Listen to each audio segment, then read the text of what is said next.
We are facing a number of serious risks in the global economy.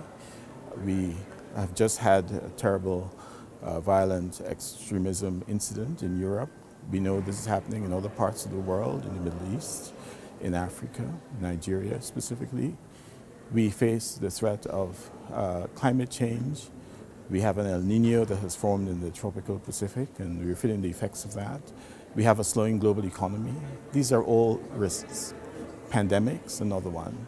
When one looks at these risks and the fact that they converge, one has to understand how they manifest themselves in local communities. So if we take El Nino, for example, which has already formed, which is of the scale of the last big one in 1997, 98, we know that right now it's affecting southern Africa differently from the way it's affecting Eastern Africa. So some countries are facing droughts, some countries are facing floods, some parts of the world are not impacted as yet. So this local understanding, this local framing, local response really is extremely important. And by local, I mean not just communities, but also governments.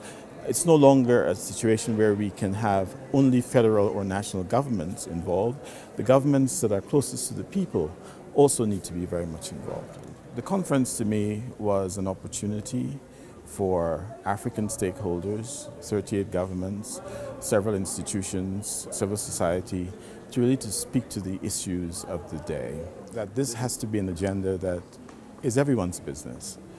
We heard from them that governments need to be in the lead. We heard from them that the World Bank and others need to be much better partners, building on our experience so far. And we heard really a call to action to deal with problems which are now global in scale, which are local in terms of their impact, which affect households. And all of these problems call for a much more coordinated response by all of us. When I listened to all the participants, I think there was one phrase that emerged that everyone understood, which is that it's now everyone's business. Whether you live in a village in Africa, or you live in a developed society, an advanced economy in Europe or in the United States, this is now everyone's business. We can all relate to risks, and we have to be thinking locally and acting globally, because these are problems that cross borders, and we need to work together to solve them.